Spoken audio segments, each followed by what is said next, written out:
कि 30 साल तक जिला पंचायत से लेके भारत सरकार तक अगर बीजेपी का शासन होगा तो 30 साल बाद भारत विश्व गुरु बन जाएगा।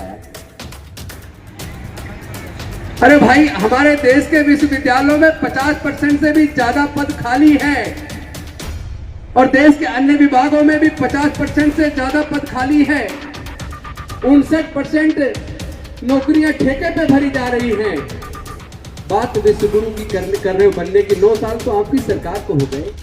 तो हमें जब पता चल गया कि हमारे पूर्वज बौद्ध थे, जब हमें पता चल गया हमारे पूर्वज बौद्ध थे, तो वापस अपने घर में अब तो वापस आ जाओ, अब तो घर वापसी करो। इसीलिए हमने 2025 तक संकल्प लिया है, पूरे भारत के अंदर 10 करोड़ लोगों को बौद्ध धर्म की दीक्षा दिलवाएंगे, अपने बुजुर्गों की सांस्कृतिक विरासत में घर वापसी करवाएंगे।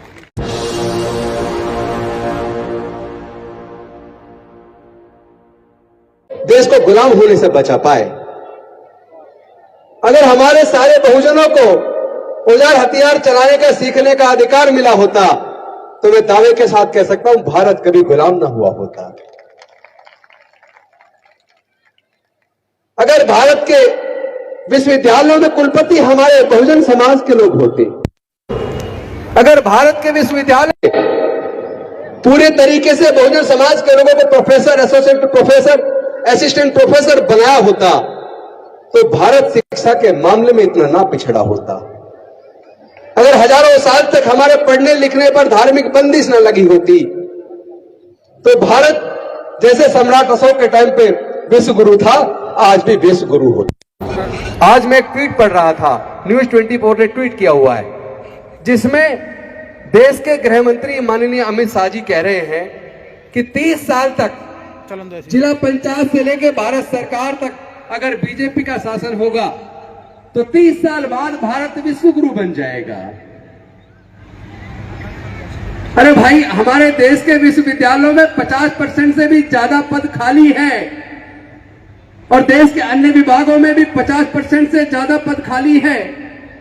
59% नौकरियां ठेके पे भरी जा रही हैं। बात विश्व गुरु की कर रहे हो बनने की। 9 साल तो आपकी सरकार को हो गए। कौन लोग हैं वो जो देश के संसाधनों को बेच रहे हैं? कौन लोग हैं वो जिन्होंने भारतीय रेलवे को बेच दिया, एयरपोर्ट बेच दिए, एयर इंडिया बेच दिया, बैंक बेच दिए, इंश्योरेंस कंपनी बेच दी, पेट्रोलियम कंपनियां बेच दी, गैस कंपनियां बेच दी। देश को बेचने वाले लोगों को आप देशद्रोही कहोगे या ना कहोगे? अरे देशद्रोही लोग देशभक्ति का सर्टिफिकेट बांट रहे हैं, कैसे चलेगा? और मुझे सबसे ज्यादा दुख तो इस बात को लेकर हो रहा है, मैंने IIM, IIT, engineering college, management college, medical college, BRK college, इन सब के अंदर आज जो फी स्ट्रक्चर है उसका शेड्यूल निकाला। एक बच्चे को हायर एजुकेशन में, टेक्निकल एजुकेशन में आपको अगर उसको डिग्री करानी है, एक परिवार को एक बच्चे की उस प्रोफेशनल डिग्री को कराने के लिए कम से कम 8-10 लाख रुपया चाहिए। मैं पूछना चाहता हूं, क्या देश के 95% लोग ऐसे हैं जो 8-10 लाख रुपए का खर्चा उठा पाए अपने बच्चे के कोर्स कराने के लिए? उठा पाएंगे क्या?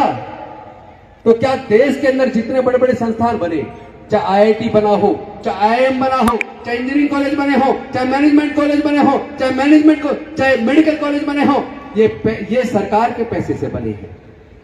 सरकार के पैसे का मतलब है जनता के पैसे से बने हैं। तो क्या जनता के पैसे से अमीरों के बच्चों को पढ़ाने के लिए इतनी बड़ी इमारतें बनाई है क्या?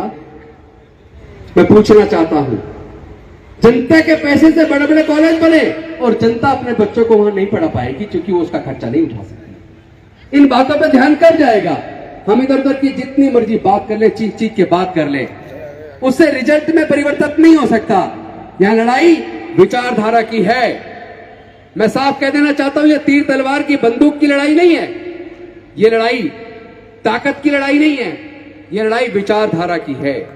और देश के लोगों को तय करना पड़ेगा, 2 में से एक विचारधारा चुननी पड़ेगी। दोनों तरफ नहीं चल सकते आप एक इस नाव में पैर, एक इस नाव में पैर, इस तरीके से चला नहीं जा सकता। आपको एक तरफ होना होगा। एक तरफ विषमतावादी लोग हैं जो मनुस्मृति से देश का शासन चलाना चाहते हैं, जो भारत के संविधान में जिनकी आस्था नहीं है, जो जाति और वर्ण व्यवस्था को मानते हैं, जो छुआछूत को मानते हैं, जो ऊंच नीच को मानते हैं, जो समाज को बांटना चाहते हैं, जो भारत को गुलाम बनाना चाहते हैं, जो हमारे बहुजन समाज को हजारों साल से हमारे लोगों का शोषण करते आ रहे हैं। एक तरफ शोषणवादी व्यवस्था है, मनवादी व्यवस्था है, दूसरी तरफ संविधान को मानने वाले वर्ण व्यवस्था को खत्म करके, छुआछूत को खत्म करके समतावादी, समता, स्वतंत्रता, बंधुता, न्याय के ऊपर आधारित समाज का निर्माण करना चाहते हैं, जो भारत के संविधान में आस्था रखते हैं। एक तरफ समतावादी, न्याय पर आधारित विचारधारा है, जिसे हम अंबेडकरवादी विचारधारा कहते हैं। तो लड़ाई मनुवादी विचारधारा और अंबेडकरवादी विचारधारा के बीच की है। आपको चुनना होगा, या तो अंबेडकरवादी विचारधारा की तरफ आ जाओ या फिर मनुवादी विचारधारा की तरफ चले जाओ। दोनों तरफ पैर रख के काम नहीं चलने वाला है। आपको ये खामोश मिजाजी तुम्हें जीने नहीं देगी। इस दौर में अगर जीना है तो कोहराम मचा दो। कि मुर्दे को बड़ा घमंड था अपनी नींद पर, कि मुर्दे को बड़ा घमंड था अपनी नींद पर। अरे मेरे इस बहुजन समाज की इस नींद से शर्त लगाकर सोए तो जानू। अब तो जाग जाओ यार। हजारों साल की गुलामी किस तरीके से, कितने मुश्किल से डॉक्टर बाबा साहब अंबेडकर जी ने अपने 4-4 बच्चे गंवाकर, जवानी में अपनी पत्नी माता रमाबाई को गंवाकर हमें ये आज जो सम्मान का जीवन मिला है, ये डॉक्टर बाबा साहब अंबेडकर की कुर्बानी की वजह से मिला है। लेकिन हम लोग अपने बुजुर्गों की सांस्कृतिक विरासत को छोड़कर एक ऐसी व्यवस्था में, आज ऐसी व्यवस्था को आगे पाल पोस कर बड़ी कर रहे हैं जो जात पात पर आधारित है, जो ऊंच नीच पर आधारित है, जिसमें वर्ण व्यवस्था है, जिसमें शोषण है। और एक तरफ, अरे भाई एक बात बताओ, जो समता, स्वतंत्रता, बंधुता, न्याय, प्रज्ञाशील, करुणा और मैत्री पर आधारित बुद्ध की विचारधारा।